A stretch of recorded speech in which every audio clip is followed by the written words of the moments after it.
বিসমিল্লাহির রহমানির রহিম। আসসালামু আলাইকুম। তো কেমন আছেন সবাই? আশা করছি ভালো আছেন। আমরাও আল্লাহর অশেষ রহমতে ভালো আছি।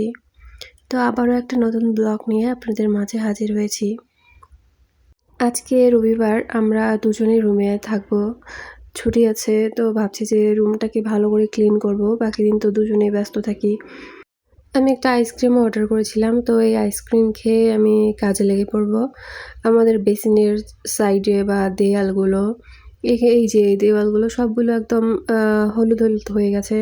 তো দেখতে একদমই ভালো লাগে না। তো আমরা ভাবছিলাম যে কি দিয়ে ভালো করে একদম পরিষ্কার করা যায়। তো এইটা অর্ডার করেছি, জানি না কেমন। এটা আমি ফার্স্ট টাইম অর্ডার করছি, আগে কখনো অর্ডার করিনি। তো এটা দিয়ে আমরা দুজনে পরিষ্কার করবো। আর এটা ভালো করে একদম ঘষার জন্য আমরা এটা কিনেছি। এটার পিছনে একটা হ্যান্ডেলের মতো আছে, ধরার মতো। তো ওটা দিয়ে আর কি কাজ করতে খুবই সুবিধা হয়। তো এইটা দিয়ে খুবই সুন্দরভাবে উঠে যাচ্ছিল একদম। হলুদ যে আমাদের ইয়েটা ছিল একটা ভাব, সেটা উঠে যাচ্ছে, হোয়াইট হোয়াইট হয়ে যাচ্ছিল। তো আমার হাজব্যান্ড ওই দেয়ালগুলো পরিষ্কার করছিলেন, আর আমি চলে আসছি রুমে। পুরো রুমটা আমি একদম ফাঁকা করে নেব। পুরো অগোছালো হয়ে আছে। নিয়ে আমি মেঝেটাতে পুরো পানি ঢেলে দিয়ে ভালো করে পরিষ্কার করে নেব। তো রুমে আর কি বলি, চারপাশে অনেক কিছু একদম জমে আছে, জুতো, ড্রেস আর অনেক অপ্রয়োজনীয় জিনিস যেগুলো আমরা ইউজ করি না। তো আমি ভাবি যে পরে হয়তোবা লাগবে কোনো কাজে, সেই কারণে অনেক কিছু জমে গেছে। কিন্তু আমি এগুলো সবগুলো বাইরে দিব, কারণ এগুলো থেকে অনেক নেগেটিভ এনার্জি আসে। আর ভালো লাগে না, একদম মেসি থাকে। যদিও বা টাইম থাকলে আমি করতাম, বাট এত বিজি থাকি যে করতে পারি না। তো আজকে রবিবার, একদিন ছুটি আবার কি রুমের কাজ, আজকেও যেন একটা ডিউটি। আমার মনে হয় আজকে কাজ করতে করতে সারাদিন চলে যাবে। আমরা কিছু আজকে প্ল্যান করেছি কিছু রান্না-বান্না এগুলো কিছু করব না। কারণ দেখা যাবে যে রান্না করলে ওইদিকে অনেকটা টাইম শেষ হয়ে যাবে, আবার ওই দিকটাও মেসি হয়ে যাবে। আমি আজকে রান্নার কোনো ঝামেলা রাখতে চাইনি আরকি। সকালে তো আমরা বাইরে খেয়েছি। আবার যদি খিদে পায় দুপুরে, তো আমি বাইরে থেকে নিয়ে আসবো কিছু। এরই মাঝে আমার ফোন আসছে যে আমাকে যেতে হবে কাজে আরকি। কি আর বলি, কাজ মাঝখানে রেখে আজকে রবিবারের দিন, তো একটা দিন আমি বলেছি যে এমার্জেন্সি হলে আমাকে ফোন করতে। তো এত কাজ ছেড়ে আবার কাজ করতে হবে আরকি ওখানে গিয়ে, কি আর বলি। আর এত কাজ আমার হাসব্যান্ড একাই পাবেও না। তো তারপর আমি কাজ ছেড়ে চলে গেছিলাম ডিউটিতে। ডিউটিতে বেশিক্ষণ সময় লাগেনি, প্রায় ২-৩ ঘন্টা করে আমি আবারও চলে আসছি রুমে। চলে এসে আবারও সেই কাজ শুরু করেছি। কারণ এত কাজ উনি একা করতে পারবেন না। আর কোথায় কোন জিনিস রাখতে হবে উনি ঠিকঠাক বুঝবেন না আরকি। তো আমি পুরো রুমটা পরিষ্কার করে নিয়েছি। পুরো ক্লিন করে নিয়েছি। রুমের মেঝেতে আর একটা কিচ্ছু রাখিনি। আর এই তো লাস্টে যেই জিনিসগুলো অপ্রয়োজনীয় ছিল, সেইগুলো আমি একটা ব্যাগের মধ্যে ঢুকিয়ে রেখেছি। এগুলো বাইরে নিয়ে যেতে হবে। এই যে আমার হাসব্যান্ড এইদিকে কাজ করছেন উনি একাই। আমি ওনাকে কোনো হেল্প করছি না, কারণ ওইদিকে অনেক কাজ। তো ওনার প্রায় শেষ। এবার বেসিনের চারদিকটা পরিষ্কার করে নিবেন।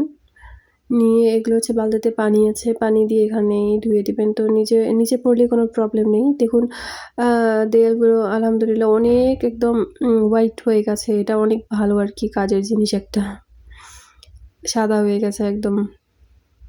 তো আমরা মেঝেতে পানি দিয়েছি। তো কিছু কিছু জায়গায় যে জায়গাগুলোতে অনেক জিনিস ছিল, ওগুলোতে মোছা যায়নি। তো ওগুলোতে একটু ব্ল্যাক হয়ে গেছে, ডিপ। তো ওগুলোতে আমরা ঘষে ঘষে ক্লিন করে নিচ্ছি দুজনে দুদিকে। পুরো মেঝে ফাঁকা করে নিয়েছি রুমটা। এবার এটা ভালো করে ক্লিন করব। তো করতে করতে প্রায় ৫টা বেজে গেছে সকাল থেকে। তো আমরা এবারে একটু পাস্তা খাবো। আমরা ভাবছিলাম যে বিকেলে কিছু একটা খেতে ইচ্ছে করছিল, কাজ শেষ করে আরকি ৫টা বেজে গেছে। তো এখনই একটু পাস্তা রান্না করব। উনি বললেন যে পাস্তা খাবেন। তো আমি পানি দিয়ে এটা সেদ্ধ বসিয়ে দেব।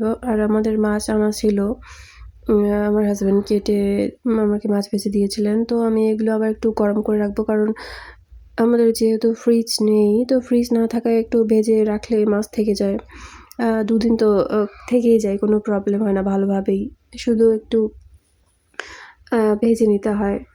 তো আমি মাছগুলো ভেজে নিয়েছি আর আমি হচ্ছে ধূপকাঠি লাগিয়েছি। আমার স্মেলটা, এই ধূপের স্মেলটা আমার খুবই ভালো লাগে। আমি আর কি অ্যাডিক্টেড এরকম টাইপের স্মেলের উপর ধূপকাঠির। তো আমার পাস্তা সিদ্ধ হয়ে গেছে। তো এবারে ঠান্ডা পানি দিয়ে একটু ধুয়ে নিব, না হলে লেগে যায় বা বেশি সিদ্ধ মানে একদম গলে যাবে। আমি সেদ্ধ করার সময় একটু হালকা তেল দিয়েছি আর লবণ দিয়েছি। তো আমি এবার পাস্তা রান্না করার জন্য যা লাগে আমি সব কেটে নিচ্ছি। এখানে পেঁয়াজ, তারপর হচ্ছে কাঁচা লঙ্কা আর ধনেপাতা, আর হচ্ছে শুধু একটা কোয়া রসুন নিয়েছি আমি। এটা হালকা একটু ফ্লেভার আসবে আমাকে। আমার রসুনের ফ্লেভার খুবই ভালো লাগে। আজকে সারাদিনে এত পরিশ্রম হয়েছে যে আমার হাত পা ব্যথা করছে। বিশেষ করে পায়ের নিচে একদম পুরো ব্যথা করছে, দাঁড়ানোয় অসুবিধা হচ্ছে। আমি জানি আজকে অনেক ব্যথা হবে, কারণ অনেক হাঁটাহাঁটি হয়েছে। তো আমি এই পাস্তাটা খুবই কষ্ট করে বানাচ্ছিলাম, যেহেতু উনি বলেছেন পাস্তা খাবেন। তো না করলে আমার আবার এই কষ্টের থেকে বেশি কষ্ট লাগবে, পরে গিল্টি ফিল হবে। তো আমি চাই না সেটা। তো আমি ওই জন্য বানিয়ে দিচ্ছি। উনি কিছু আবদার যদি করেন, আমি যদি না করি, হ্যাঁ, উনি আমাকে কিছু বলবেন না। আমাকে কখনোই কোনো জোর করেন না বা কিছু রাগও দেখান না। তবুও আমার নিজে খারাপ একটা গিল্টি ফিল হতে থাকে। তো তার থেকে ভালো আমি একটু কষ্ট করে রান্না করে দেই।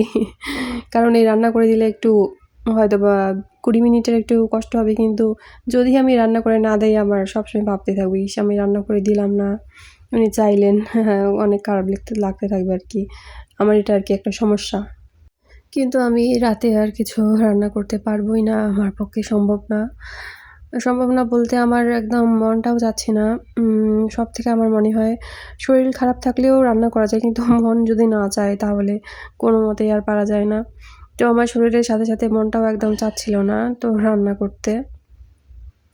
আমি রাত্রিবেলা বাইরে থেকে কিছু একটা অর্ডার করব। রান্না করার মতো কোনো এনার্জি আমাদের মধ্যে আজকে নেই। তো পাস্তা সিদ্ধ হয়ে গেছে আমার। আর আমি এখানে পেঁয়াজ, লঙ্কা সবকিছু দিয়ে পাস্তাটা একটু ভেজে নিয়েছি। এবারে কিছুক্ষণ পরে soya sauce, tomato ketchup, green chilli sauce সবকিছু আমি একটু করে দিয়ে দিয়েছি। মানে খুবই কম পরিমাণে, বেশি দিলে আমার ভালো লাগে না। তো এভাবে সিম্পল করে রান্না করলে পাস্তা খেতে খুবই ভালো লাগে। যেভাবে আমি রান্না করলাম আপনারা ট্রাই করে দেখতে পারেন একবার। পাস্তাটা খুবই টেস্টি হয়েছে। আলহামদুলিল্লাহ। আর আমার ভিডিওর যদি কোনো অংশ আপনাদের ভালো লেগে থাকে, প্লিজ একটা লাইক করবেন। কারণ আপনাদের একটা লাইক আমাকে অনেক দূর এগিয়ে যেতে সাহায্য করবে ইনশাআল্লাহ। আর আমার কিছু ভুল হলে ক্ষমা সুন্দর দৃষ্টিতে দেখবেন। আজকে এই পর্যন্তই। ভালো থাকবেন সবাই। আসসালামু আলাইকুম।